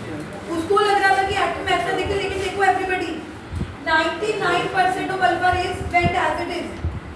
अगर पॉजिटिव चार्ज पूरा फैला होता तो अल्फा रे भी पॉजिटिव है, उसको डिफ्लेक्शन ना मिलती, हर जगह से अल्फा रे को डिफ्लेक्शन मिलती। जबकि 99.9% अल्फा रेज जैसे आ रही थी वैसे ही चली गई। इसका मतलब रदरफोर्ड ने कहा कि एटम में पॉजिटिव चार्ज है ही नहीं, तभी तो अल्फा रे आ रही है वैसी जा रही है, जैसे आ रही है वैसी जा रही है। लेकिन एक अल्फा रे थी जिसको इतनी ज़्यादा डिफ्लेक्शन मिली कि वो बाउंस बैक हो गई। जो क्या हो गई? तो रदरफोर्ड ने कहा कि भाई साहब थॉमसन जी, पॉजिटिव चार्ज पूरा नहीं फैला हुआ बल्कि वो सेंटर में है, क्योंकि अगर वो पूरा फैला होता तो जहाँ से भी अल्फा रे आती उसको हर जगह से डिफ्लेक्शन मिलती। जबकि हुआ तो बिल्कुल ऑपोजिट, 99.9% अल्फा रे तो जैसे आ रही है वैसी जा रही है, जैसे आ रही है। अल्फा रे इसलिए लेनी थी ना क्योंकि अल्फा रे के ऊपर भी कौन सा चार्ज होता है, और हमारा न्यूक्लियस के ऊपर भी कौन सा चार्ज है। तो ये देखने के लिए कि अल्फा रे को कौन डिफ्लेक्ट कैसे पता अल्फा रे में? हीलियम डबली आयोनाइज्ड बताया तो अल्फा रे क्या होती है, हीलियम 2 पॉजिटिव। तो अल्फा रे को सिर्फ कहाँ से डिफ्लेक्शन मिली? सेंटर से। अल्फा रे जो कि खुद की पॉजिटिव चार्ज थी उसको डिफ्लेक्शन सिर्फ कहाँ से मिली? तो रदरफोर्ड ने कहा कि थॉमसन पॉजिटिव चार्ज ना पूरा नहीं फैला हुआ, सिर्फ कहाँ पे है? मिडल में। उस मिडल को क्या बोलते हैं? न्यूक्लियस। क्या बोलते हैं? सिर्फ एक आधी अल्फा रे जो न्यूक्लियस से हल्का सा पास में गुजर रही थी उनको लिटिल बिट डिफ्लेक्शन मिली। जो बिल्कुल न्यूक्लियस से टकराई वो बाउंस बैक हो गई, मतलब जैसे आई वैसे चलेगी। बाकी अल्फा रेस तो मजे में आ रही है, जा रही है। तो यहाँ से पता लगा कि जो थॉमसन ने कहा था, एक बार लास्ट मिनट कर दो। थॉमसन ने जो कहा था वो गलत है और रदरफोर्ड ने जो बताया वो सही है। क्या बताया रदरफोर्ड ने? That 99.9% alpha rays went as it is straight. इसका मतलब most of the space in atom is empty. Most of the space in atom is, सारा एटम खाली है। अगर खाली ना होता तो 99.9% अल्फा रेज जैसे आती वैसे ना चली जाती। तो थॉमसन को कहा कि तूने जो भी सपना आया था तेरे को कि पॉजिटिव चार्ज पूरा फैला हुआ है वो गलत है। सारा का पॉजिटिव चार्ज सेंटर में पड़ा है। कहाँ पड़ा है? तभी तो जो अल्फा रे सेंटर में आ रही है उसी को डिफ्लेक्शन मिल रही है, सिर्फ उसी को डिफ्लेक्शन मिल रही है। और उस पॉजिटिव चार्ज को क्या बोला जाता है? न्यूक्लियस। सेंटर में जो पॉजिटिव चार्ज है उसको क्या बोला जाता है? तो अब तुम क्या मानोगे कि एटम ऐसा है जैसा थॉमसन ने बताया ना, पॉजिटिव चार्जेस यूनिफॉर्मली डिस्ट्रीब्यूटेड, या मानोगे कि ऐसा एटम है जिसमें पॉजिटिव चार्ज सेंटर में है? पॉजिटिव चार्जेस है नोन एज, और इलेक्ट्रॉन कहाँ है? ऑर्बिट में घूम रहे हैं। इलेक्ट्रॉन्स ऑर्बिट में घूम रहे हैं just like a planet. That is why Thompson model Rutherford model looks like a planetary model. ये हमारे प्लैनेट्स की तरह होता है, जैसे सन के आले वाले प्लैनेट घूम रहे हैं। ओके चले, अब मेरी बात सुनो। अगर तुम्हारे पेपर में सिर्फ चैप्टर 2 आ रहे हैं फिर तो मैं कहूँगी कि रदरफोर्ड पे भी अटेंशन पे करो, थॉमसन पे भी अटेंशन पे करो। लेकिन अगर आप हाफ ईयरली में जा रहे हो, जब आपको फर्स्ट चैप्टर भी आ रहा है, सेकंड चैप्टर भी आ रहा है, थर्ड चैप्टर भी आ रहा है, फोर्थ चैप्टर भी आ रहा है, और हर चैप्टर में से टीचर ने कुछ ना कुछ डालना है, तो रदरफोर्ड और थॉमसन की इंपॉर्टेंस चली जाएगी कम। इंपॉर्टेंस आएगी बोर मॉडल की। क्यों आएगी बोर मॉडल की? एक तो बोर मॉडल के न्यूमेरिकल्स आते हैं पेपर में, और बोर मॉडल के सीधा सीधा पोस्टुलेट्स भी पूछे जाते हैं जो 3 नंबर का क्वेश्चन आता है। तो अब हम बढ़ रहे हैं 3 नंबर पे। अभी तक हम जो टॉपिक कर रहे थे, एक तो बेस बनाने के लिए कर रहे थे, मैं सीधा ही आगे कहती लाइक टू बोर मॉडल, तो आप लोगों को होता कि मैं कुछ समझ नहीं आ रहा, तो हमें पता लग रहा है हम एटम के मॉडल्स पढ़ रहे हैं। क्या पढ़ रहे हैं? एटम के। पहला मॉडल किसने दिया था? थॉमसन ने। भले ही वो गलत था फिर भी हम उसको ट्रिब्यूट दे रहे हैं, हम उससे उनकी रिस्पेक्ट कर रहे हैं कि उन्होंने फ़ोन और इंस्टाग्राम पे टाइम वेस्ट नहीं किया और हमें कुछ कॉन्ट्रीब्यूशन दिया। क्या कहना चाहते हो? हाँ, आप क्या कहना चाहते हो? कान में मारना, ठीक है? जो बच्चे अगर इंस्टाग्राम पे हैं उनके टाइम, हाँ वही तो बात है। अब तुम में से क्या अब तक कोई थॉमसन करके पैदा हुआ हो तो अब वो जिंदगी में कुछ नहीं कर रहा ना, उसी टाइम में कुछ कर सकते हो। चलो अच्छा, कल किसी ने केबीसी का एपिसोड देखा? But I tell you one thing, I know you guys are very busy. You guys are very busy. I tell you, I'm very free. I tell you. तो कल KBC का एपिसोड आ रहा था, तो the contestant who got selected was a dwarf. सुनो 3 foot का dwarf सा था, मतलब मोना जिसको आप बोलते हो। He said, अरे चिराग की बात है तो आप छोटी हाइट, आप तो मेरे को भी बोलोगे आप ड्वार्फ, हर छोटी बंदा ड्वार्फ कर रही हो। कहने का मतलब ये चिराग को बोल रहे तो मुझे भी बोल सकते हैं। ड्वार्फ इज द वन जो बिल्कुल 3 फुट या छोटा यार, बच कर डोंट। मैं उसकी कहानी इसलिए आपको बता रही हूँ कि इंस्पिरेशन लेनी चाहे तो किसी से भी नहीं जा सकते हैं। He was sitting on the hot chair, hot seat जो होती है। उसने अमिताभ बच्चन को बोला कि जब मैं फोर्थ स्टैंडर्ड में था तो मेरे माँ बाप मुझे शोल्डर पे छोड़ने जाते थे स्कूल में, और कई बार स्कूल की चेयर पे बैठ के मुझे दिखता नहीं था, मैं खड़ के पढ़ता था, और मुझे लोग बोलते थे कि तू तो दिहाड़ी में भी तेरे को कोई रखेगा। एंड उसने MBBS कंप्लीट करी, is a doctor, and it is not that is a doctor, he is the youngest doctor. वो 25 साल की उम्र में डॉक्टर बन चुका है। नाउ इज अ पेडिट्रिशियन, वो बच्चों का वो चाइल्ड डॉक्टर बन चुका है। तो कहने का मतलब है things like this teachers that if you want to do anything in your life you can do against any odds. तुम कहते हो ना हमारे पास ये नहीं है, हमारे पास वो नहीं है, मैं तो कहती हूँ कि बल्कि भगवान जिनको नहीं देते ना वो फिर भी कुछ कर लेते हैं। क्योंकि because I also the I am a son, we are very well to do, जितना उसको फैसिलिटीज़ दे रहे हैं बच्चे उतना बिगड़ते हैं। लेकिन जब बच्चों को थोड़ा सा हम अभावों में पालते हैं, या अगर भगवान ने सच में दी है तो उस चीज़ को आप कन्वर्ट करो। और अगर इफ़ यू आर गुड तब भी आप अच्छे बनोगे, तभी लाइफ अच्छी होगी। अगर आप यही टाइम पास करोगे, इंस्टाग्राम यूज़ कर लिया, ये कर लिया, वो कर लिया, तो लाइफ में सारी ज़िंदगी स्ट्रगल है। लेकिन ये जो इनिशियल ईयर्स होते हैं ना, 11th 12th होगी, अच्छा कॉलेज कर लिया, इंजीनियरिंग करनी, बाहर जाना है, बाहर चली गई, मेडिकल कुछ भी करना है, अगर इसी टाइम में कर लिया, आप 25 साल की उम्र में भी इतने सक्सेसफुल हो सकते हो कि आपकी सारी ज़िंदगी ही इट विल बी अब। लेकिन अगर आपने स्ट्रगल करना है तो आप 40 साल की उम्र में भी स्ट्रगल ही करना, चॉइस इज योर्स, ठीक है। तो चलो एनीवेज, तो मैं बोल रही थी कि रदरफोर्ड हो जब आप तब स्ट्रगल है हमारे जैसे बच्चों को पढ़ाना। बिल्कुल, देखो तुम्हारे लिए मैं कितना स्ट्रगल कर रही हूँ, अभी तक भी स्ट्रगल ही कर रही हूँ। थॉमसन अब छोड़ दो पढ़ाना। नहीं, I teach because I love it. तुम बच्चों को डील करना would be a struggle, but otherwise teaching is my passion। तो मैं जब क्लास लेने आती हूँ, जैसे आपने 7:30 क्लास लेनी है, तो मेरे को रात को ये नहीं कि हाँ यार I like it. So it is not a struggle. Struggle तब होता है जब तुम्हें कोई चीज़ करने जाना है। When I was doing a job in a college, I was a lecturer, मुझे इट वाज अ स्ट्रगल। मैं जो इंजीनियरिंग की लेक्चरर थी, तो वहाँ पे मैं it was a struggle for me, because एक तो कॉलेज के बच्चे पढ़ना नहीं चाहते, it was a time pass कि हाँ लेक्चर लेने जाना है, वो सुनेंगे भी नहीं। तो that is why I left that job. I am doing what I love, ठीक है। यहाँ पे जो सारे बच्चे हो जो 60 है, 40 है, 50 है, मैं किसी स्कूल टीचर में नहीं हूँ। अगर मैं स्कूल की टीचर हूँ फिर भी मेरे पास एक बेनिफिट होगा कि स्कूल के बच्चे तो स्कूल की टीचर के पास जाते ही हैं, समझते हो मेरी बात, क्योंकि कुछ असेसमेंट का भी होता है, कुछ भी होता है। तो अगर मैं यहाँ पे बिना स्कूल टीचर के 100 बच्चा पढ़ा रही हूँ +1 +2 का, तो it is out of my dedication and my passion. इसलिए ये भी बोला जाता है कि do what ever you love. अब अगर जिम्मी को स्विमिंग कोच बनना है तो वो वही बने, उसको इंजीनियरिंग या डॉक्टर में जाने की शौक से बात। किसी को कोरियोग्राफर बनना है तो वो डांस सिखाए, लाइक डांस कोरियोग्राफर। तो ठीक है, तुम पढ़ जरूर रहे हो, पढ़ो, because you should always have two option A and B। कई बार सिर्फ अगर तुम्हारा पैशन है तो ऑप्शन तो लेके चलने चाहिए, पढ़ना भी चाहिए, क्योंकि कई बार what you love is not that much a career जो तुम्हें पे कर सके। इसलिए मैं हमेशा बोलती हूँ A और B प्लान रखो।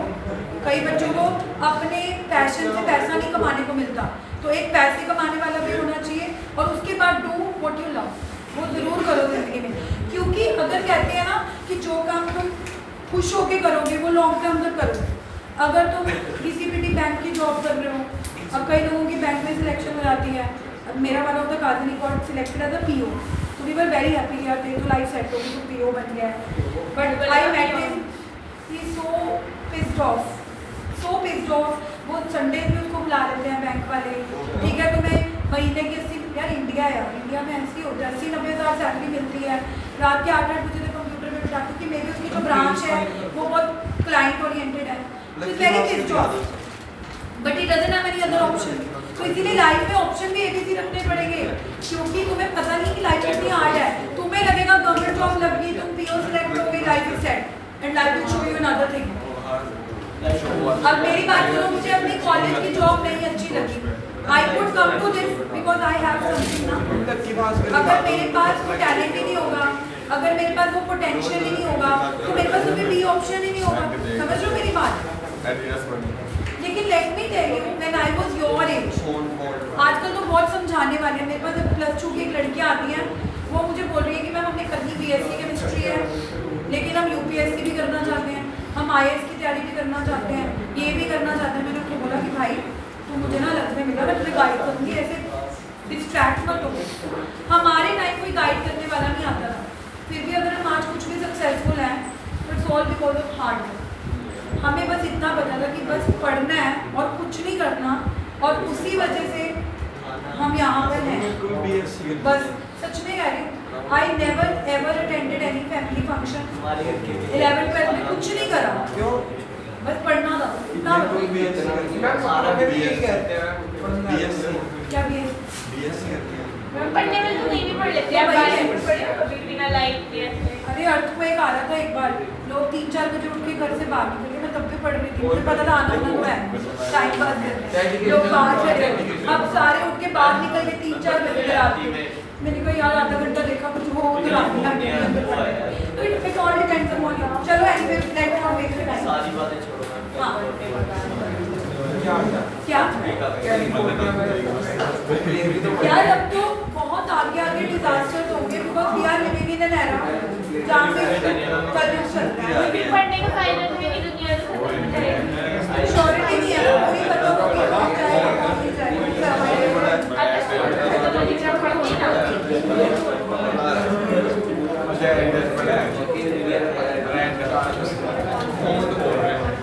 चलो चलिए आगे। Do you want to prepare yourself for a 3 month? देखो ये छुट्टी ना स्कूल की गप्पे मारने के लिए नहीं है, बाकी चलते हैं। तो बात करते हैं बोहर मॉडल की, कि बोहर मॉडल तो 3 नंबर का आएगा ही आएगा, पक्का आएगा ये question, this is my gut feeling. तो अगर अभी तक समझ आया नहीं आया, let's focus on Bohr model. चलो जोगिंदर अपनी बोहर मॉडल। सबसे पहले तो बोहर मॉडल आया क्यों? रदरफोर्ड से ना क्वेश्चन उठाया गया कि तू कह रहे कि न्यूक्लियस बीच में है ना, प्रोटॉन बीच में है, और पॉजिटिव आले द्वाले घूम, नेगेटिव इलेक्ट्रॉन आले द्वाले घूम रहे हैं, तो वो इलेक्ट्रॉन न्यूक्लियस में क्यों नहीं आ जाते? Why? What is the reason? अगर रदरफोर्ड कह रहा था कि पॉजिटिव बीच में है, Joginder I will now make out of बस बहुत हो गया, इलेक्ट्रॉन बाहर घूम रहे हैं, इलेक्ट्रॉन के ऊपर कौन सा चार्ज होता है? नेगेटिव है। न्यूक्लियस के ऊपर कौन सा चार्ज है? पॉजिटिव। तो इलेक्ट्रॉन न्यूक्लियस के अंदर गिर क्यों नहीं जाते? Why the atom is stable? क्योंकि हम एक्सप्लेन नहीं कर पाया था। रदरफोर्ड एक्सप्लेन नहीं कर पाया था। रदरफोर्ड जैसे साइंटिस्ट के पास इस बात का आंसर नहीं था कि अगर मैं कह रहा हूँ कि पॉजिटिव बीच में है, जस्ट किरण फोन मत यूज करो, इलेक्ट्रॉन्स बाहर रिवॉल्व कर रहे हैं, तो इलेक्ट्रॉन को तो न्यूक्लियस के अंदर फॉल कर जाना चाहिए। हीर रांझे से दूर क्यों है? Positive negative, don't take me negative. कहने का मतलब है कि the one who attracts should be together, by positive is not attracting negative, ये दूर दूर क्यों है? तो इसके लिए रदरफोर्ड के पास कोई भी आंसर। अब आया बोहर। बोहर ने कहा देखो मैं बताता हूँ होता क्या है, क्यों इलेक्ट्रॉन नहीं गिर रहे। कभी आप एक गाड़ी में बैठो और गोल गोल घूमो, एक गाड़ी ड्राइव कर रहा है गाड़ी सर्कल में, और एक बंदा बाहर पीछे बैठा है, तो उसको फील होगा कि मैं बाहर की तरफ गिर रहा हूँ। जब कोई चीज गोल गोल घूमती है तो उसको एक आउटवर्ड पुल मिलता है। उसको क्या मिलता है? जिसको सेंट्रीफ्यूगल फोर्स बोलते हैं। क्या बोलते हैं? सेंट्री। तो बोहर ने कहा कि भाई इलेक्ट्रॉन इसीलिए नहीं गिर रहा क्योंकि उसको जितना इनवर्ट पुल मिल रहा है उतना ही इनवर्ट किसकी वजह से मिल रहा है? Positive attract. इसको क्या बोलते हैं? इलेक्ट्रोस्टैटिक। कौन बातें कर रहा है यार? Pin drop silence. पहले कंडीशन एक्स्ट्रा क्लास की रखी थी कि क्लास में पढ़ना पड़ेगा, and don't play anything, don't play the games. एक मिनट पहले चुप करो। हो गया। गर्ल्स क्या चल रहा है? बोहर ने कहा था कि इलेक्ट्रॉन न्यूक्लियस के अंदर इसीलिए नहीं गिरते क्योंकि जितना फोर्स उनको इनवर्ट मिल रहा है उतना ही फोर्स इनवर्ट किसकी वजह से मिल रहा है? Positive attract negative. उसको कौन सा बोलते हैं? इलेक्ट्रोस्टैटिक। उसको कौन सा बोलते हैं? और जब कोई चीज गोल गोल घूमती है तो तुम भी अगर गाड़ी में गोल गोल गोल गोल गोल गोल घूमोगे तो तुम्हें लगेगा कि तुम खिड़की से बाहर निकल जाओगे। So what kind of that force is known as centrifugal force. तो बोर ने कहा कि एटम स्टेबल क्यों है? कौन बताएगा? नहीं मैम, ये जो सेंटर में रखा हुआ वो इलेक्ट्रॉन है। सेंटर में तो प्रोटॉन होते हैं, इलेक्ट्रॉन गोल गोल घूमते हैं, तो वो प्रोटॉन की तरफ अट्रैक्ट क्यों नहीं हो रहे? वो नीचे क्यों नहीं गिर रहे? क्योंकि जितना इनवर्ट फोर्स है उतना ही आउटवर्ड वाला क्या होता है? आउटवर्ड वाला क्या होता है गाइस? सेंट्रीफ्यूगल। सेंट्री। मेरे को ना आज बिल्कुल मजा नहीं आ रहा। जो बाहर की तरफ लग रहा है वो कौन सा फोर्स होता है? जो अंदर की तरफ लग रहा है इलेक्ट्रॉन इसीलिए नहीं गिर रहे क्योंकि जितना बाहर उतना जितना बाहर उतना अंदर। Okay, can you tell us what is the formula of centrifugal force? mv²/r and electrostatic force k q1 q2/r। ये डेरिवेशन आपके सिलेबस में नहीं है लेकिन लेट मी टेल यू, इसको क्रिस क्रॉस करके बोहर ने रेडियस का फॉर्मूला निकाला कि किसी भी ऑर्बिट में रेडियस निकालते हैं 0.529 m²/z एंगस्ट्रॉम। न्यूमेरिकल आएगा। Calculate the Bohr radius in first orbit. Bohr ने कहा कि इसको क्रिस क्रॉस करके उसने एक रेडियस का फॉर्मूला निकाला जो आपके सिलेबस में डेरिवेशन है। इसलिए आप सीधा पोस्टुलेट याद करो कि Bohr radius is given by तो what is the formula of radius? Value याद करो 0.529 m²/z। अब अगर आपने फर्स्ट ऑर्बिट का रेडियस निकालना है कि ये हाइड्रोजन एटम है तो फर्स्ट ऑर्बिट का रेडियस निकालो तो आप m की वैल्यू 1 पुट करोगे। अब उन्होंने बोला हाइड्रोजन एटम के सेकंड ऑर्बिट का रेडियस निकालो तो m की वैल्यू क्या पुट करोगे? z क्या लेना है? z क्या लेना है?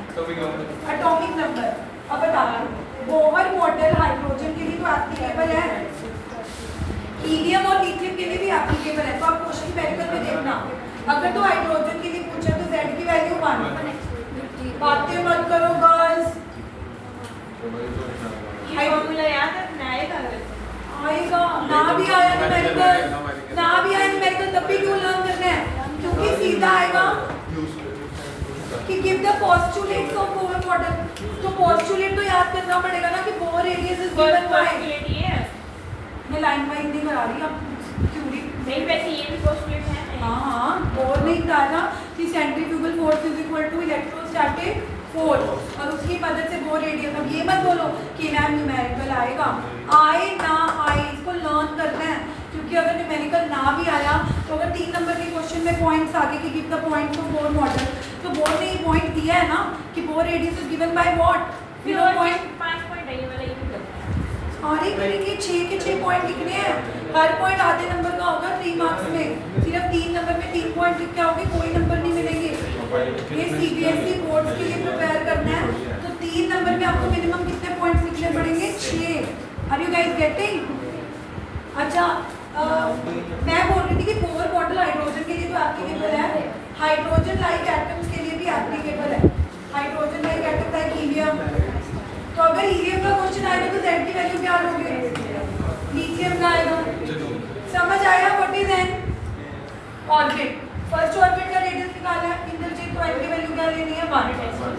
सेकंड ऑर्बिट का निकालना है, थर्ड ऑर्बिट का नीचे z का लेना। दैट विल डिपेंड कि क्वेश्चन हाइड्रोजन का है, हीलियम का है या ये हाइड्रोजन का आया था, हीलियम का, लिथियम का। लिथियम से हमेशा 2 पॉजिटिव चार्ज होता है।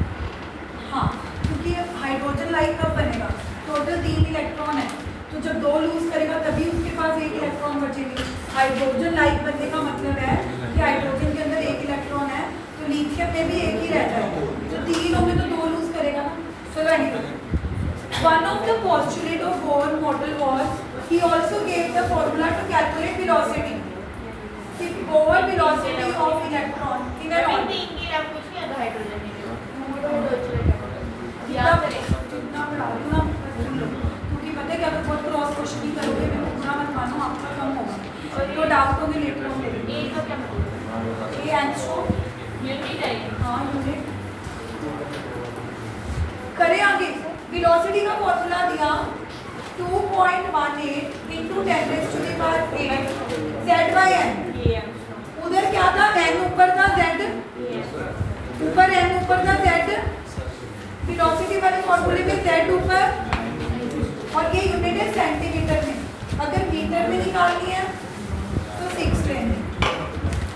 आई again repeat, what is the formula two, ये भी न्यूमेरिकल आ सकता है। अगर रेडियस कैलकुलेट करने के लिए नहीं आएगा हरमन, तो क्या कैलकुलेट करने के लिए आ जाएगी, वेलोसिटी। z की वैल्यू क्या लेंगे, अगेन हाइड्रोजन के लिए पूछी है तो 1, हीलियम के लिए पूछी है तो, लिथियम के लिए पूछी है तो, नीचे ऑर्बिट का नंबर। अब ये कैसे याद करोगे कि उसमें n ऊपर है इसमें n नीचे है। Don't take photos, I will give you the PDF. Velocity का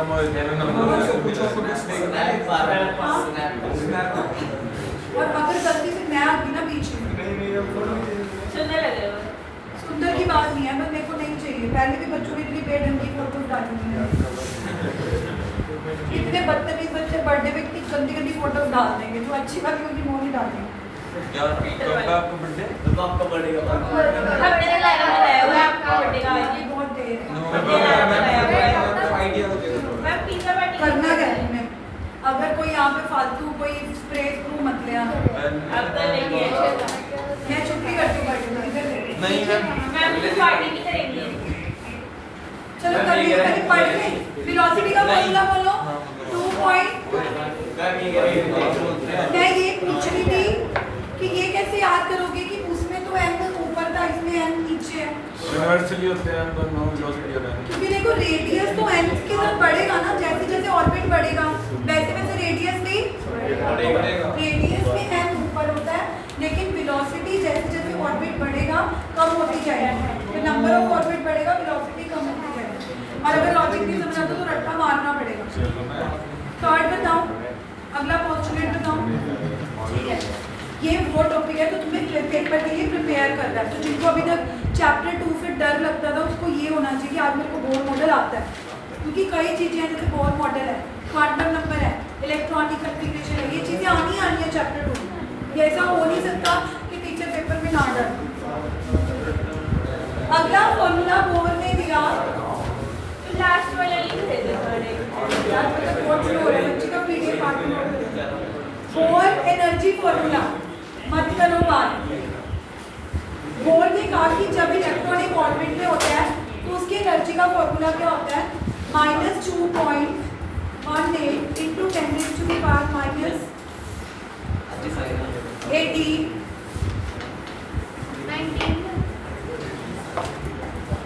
20 जूल पर एटम। अब z² या -1312 इलेक्ट्रॉन वोल्ट पर एटम, z²/m² या -1.36। यार वो फिर पावर्स का फर्क हो जाता है। -13.6 अपॉन किलो जूल। मेरी बात सुनो, इलेक्ट्रॉन वोल्ट का होता है कोई नियम हो जाते हैं साथ से। हाँ, हो गई किलो जूल पर मोल इलेक्ट्रॉन वोल्ट पर। देखो वैसे तो 3 फॉर्मूले एनर्जी के, आप कोई भी यूज कर सकते हो, बट सबसे ज़्यादा इलेक्ट्रॉन वोल्ट वाला ही यूज होता है, या जूल वाला भी कई बार। ये फर्स्ट फॉर्मूला और लास्ट फॉर्मूला ज़्यादा इंपॉर्टेंट है, एक जूल वाला और इलेक्ट्रॉन वोल्ट वाला। मतलब अगर तो न्यूमेरिकल आया, अगर तो उन्होंने बोला जूल में निकालो, तो आप कौन सा फॉर्मूला यूज़ करोगे, अपर वन।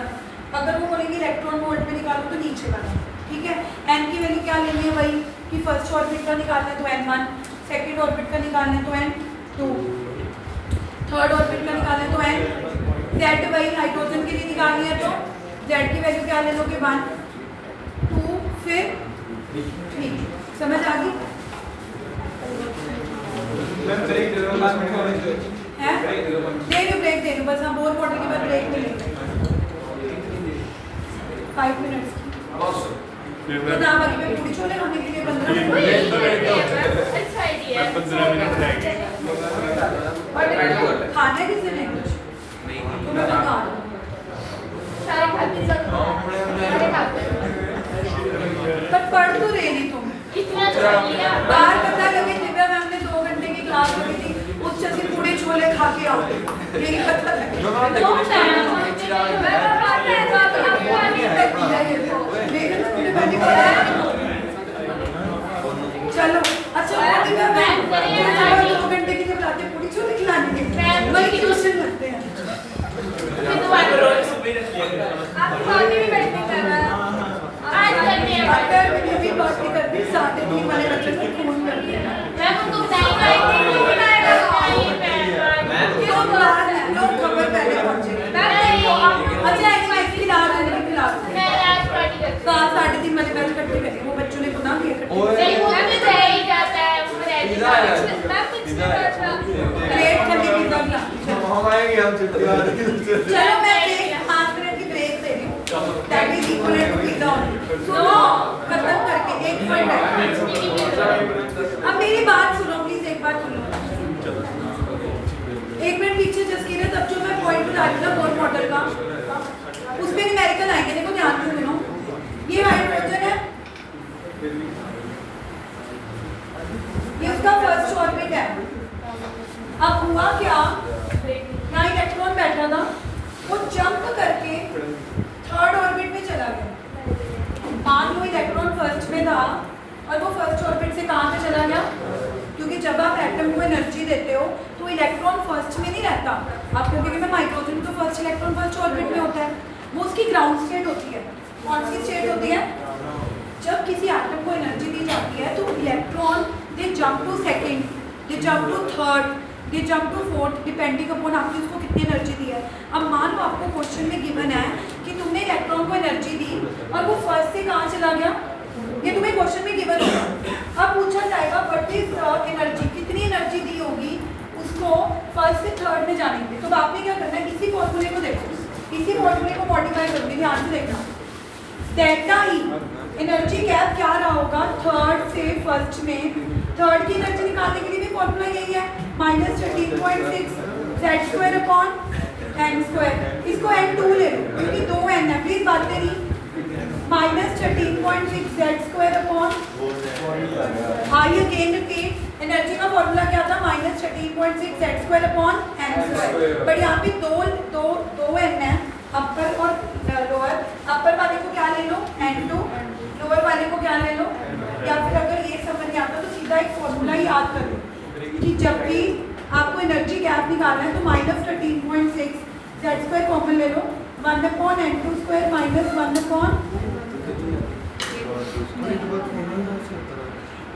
कर लो बातें कर लो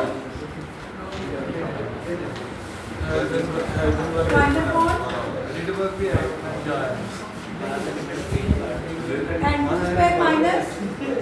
अब बताओ अगर आपको क्वेश्चन आया है कि इलेक्ट्रॉन फर्स्ट से थर्ड में जंप कर रहा है तो कितनी एनर्जी दी होगी n की वैल्यू क्या पुट करोगे 3 और 1 की n1 की 1 तो यहाँ से निकालोगे। अगर वो बोलेंगे 2 से 5 जंप कर रहा है तो n2 की वैल्यू क्या ले लोगे 5 n1 की वैल्यू क्या ले लोगे 2। अगर वो बोलेंगे कि 4th से 6th जंप कर रहे हैं तो n2 की वैल्यू क्या ले लोगे 6 n1 की क्या ले लोगे 4।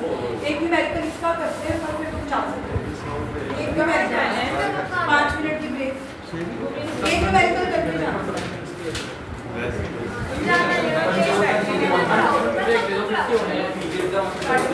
आपसे ज़्यादा पढ़ने वाला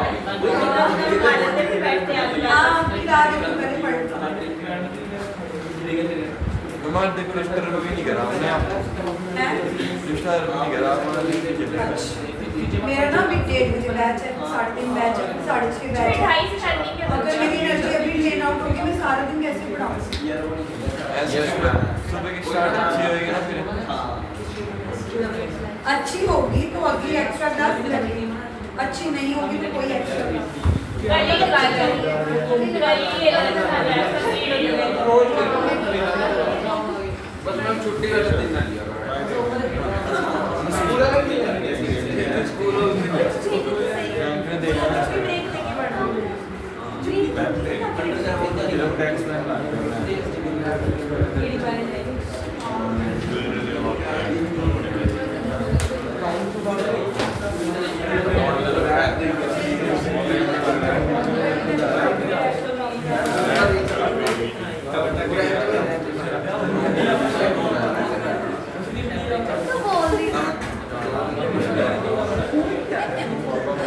अच्छा ये नहीं करना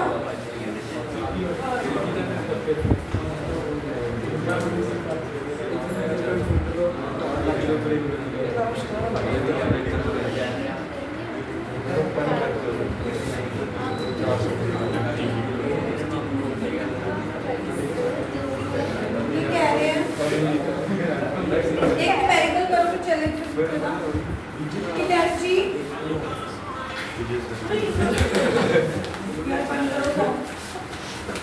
एनर्जी ऑफ फिफ्थ वाला क्वेश्चन बताओ यार जो बच रहे हैं वो पूरे ऑडियो में पढ़ लेना और डिटेल में नहीं करवा सकती मैं ये दे रखी है एनर्जी की वैल्यू अब ये बोल रहे हैं calculate first excitation energy and B bar ionization energy. पहले समझ लो फिर लिखना। अब मेरी बात सुनो, फर्स्ट पार्ट में आपको क्या फाइंड आउट करनी है अरमान? फर्स्ट एक्साइटेशन एनर्जी का मतलब क्या होता है कि हाइड्रोजन फर्स्ट से सेकंड पे गया। देखो नॉर्मली इलेक्ट्रॉन फर्स्ट में होता है तो वो फर्स्ट से सेकंड में भी जा सकता है, थर्ड में भी जा सकता है, फोर्थ में भी जा सकता है। लेकिन अगर तुम्हें आदित्य क्या लिखना है कि कौन सी एक्साइटेशन एनर्जी निकालनी है, मतलब वो फर्स्ट से बिल्कुल ऊपर वाले पे गया होगा, यानी कि फर्स्ट से किस पे गया होगा? सेकंड पे। आई अगेन रिपीट, तुम कहोगे कि मैम इसमें तो मेंशन ही नहीं कर रहे कि इलेक्ट्रॉन फर्स्ट से सेकंड पे जा रहा है, थर्ड पे जा रहा है कि फोर्थ पे जा रहा है। लेकिन गाइस अगर फर्स्ट एक्साइटेशन एनर्जी लिखी है, क्या लिखी है? मतलब तुमने उसको सिर्फ उतनी की एनर्जी दी है कि वो एक्साइट होके फर्स्ट से बिल्कुल ऊपर वाले में गया। फर्स्ट के बाद तो क्या आता है? सेकंड। तो इसका मतलब है कि इसमें तुम्हें N2 की वैल्यू 2 लेनी है और N1 तो 1 ही होता है। तो अब देखो डेल्टा E क्या होता है? E2 minus E1। E2 मतलब यही वैल्यू लोगे, यही फॉर्मूला लगाओगे, -1.31 × 10⁻⁶। N2 की वैल्यू 2 लोगे और N1 की वैल्यू -1। ये बात कितने बच्चों को समझ आती है कि मैंने क्या किया? आइए अगेन रिपीट। उन्होंने बोला था कि find the excitation energy. Excitation energy का मतलब है कि हम इसको कितना एनर्जी देनी पड़ेगी कि ये एक्साइट हो जाए। और फर्स्ट एक्साइट मतलब उतना एक्साइट हो कि वो फर्स्ट से बिल्कुल ऊपर ही जाए। अगर इन्होंने लिखा होता सेकेंड एक्साइटेशन एनर्जी, क्या लिखा होता? फिर वो नहीं जाएगा फर्स्ट से ही, क्योंकि हाइड्रोजन में इलेक्ट्रॉन होता ही किसमें है? फर्स्ट में। सेकेंड एक्साइटेशन एनर्जी का क्या मतलब होगा प्रभजोत? कि वो फर्स्ट से किस पे जाएगा? सेकेंड एक्साइटेशन एनर्जी का मतलब क्या होगा? फर्स्ट से किस पे जाएगा? थर्ड। फोर्थ एक्साइटेशन एनर्जी का क्या मतलब होगा? कि वो फर्स्ट से किस पे जाएगा? फिफ्थ। लेकिन हमें पेपर में फर्स्ट एक्साइटेशन एनर्जी आएगी। कैन बी लर्न कि अगर हमें पेपर में न्यूमेरिकल आएगा कि you have to find out first excitation energy, मतलब एक तो कितने जा रहे हैं? तो कितना गैप होएगा? कितनी की एनर्जी लेनी पड़ेगी? E2 माइनस E2 निकालने के लिए नीचे N की वैल्यू क्या पुट कर देंगे? 2। E1 निकालने के लिए 1। अब दोनों में -1.312 × 10⁻⁶ कॉमन है। 2 का स्क्वायर 4, 1 का स्क्वायर 1। इसको सॉल्व करके आंसर क्या आ रहा है? 4 पॉइंट कुछ आ रहा है। यस 4.6 नहीं 1.04 3 से डिवाइड कर रहे हैं। इनका तो कुछ हो रहा है 9.84। हाँ सही निकाल रहा है, वो गलत है भाई। 9.09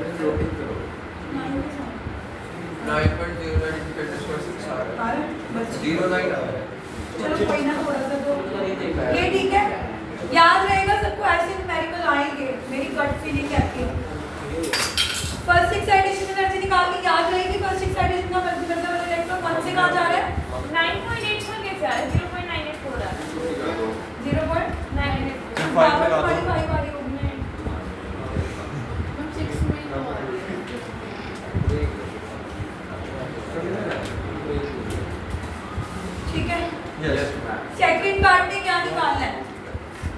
आयोनाइजेशन एनर्जी। अब आयोनाइजेशन का एनर्जी का मतलब होता है the energy given to remove the electron.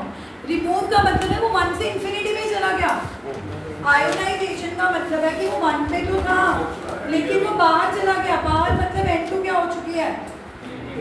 Ionisation energy अगर तुमने 10th में पढ़ी होगी या मेरे पास चैप्टर 3 पढ़ा है, आयोनाइजेशन एनर्जी का मतलब क्या होता है Aakash, the energy required to remove the electron.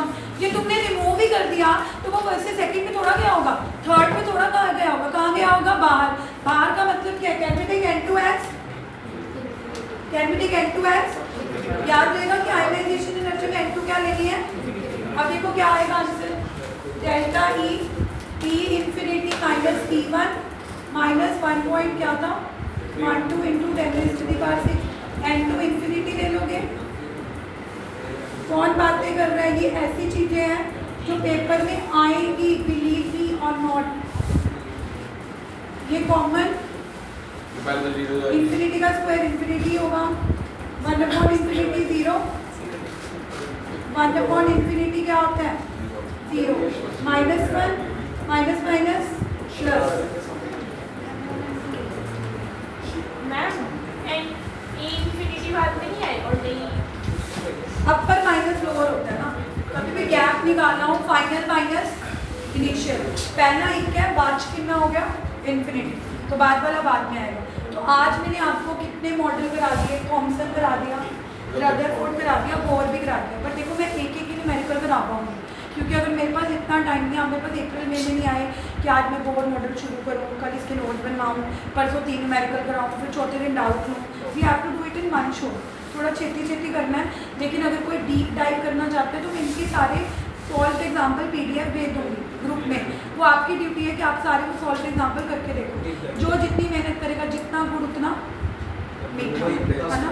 वैसे जितनी मेहनत करोगे उतने मार्क्स ज़्यादा आएंगे, लेकिन मेरे से पास जरूर हो जाओगे। That is my guarantee. Take a break of 5 minutes. जल्दी बात कीजिए।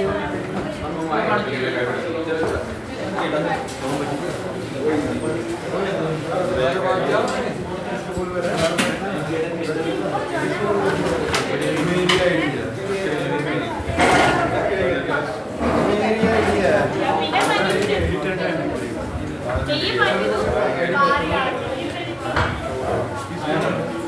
मैं एक बार सेट कर लिया हमें ऑनलाइन कॉल कर ले जब बाहर देवी खड़ा है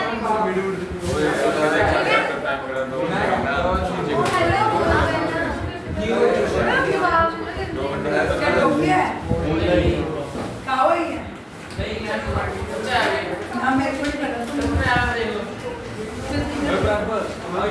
आपका कोई जानवर आया हो, बंद नहीं करते चलते।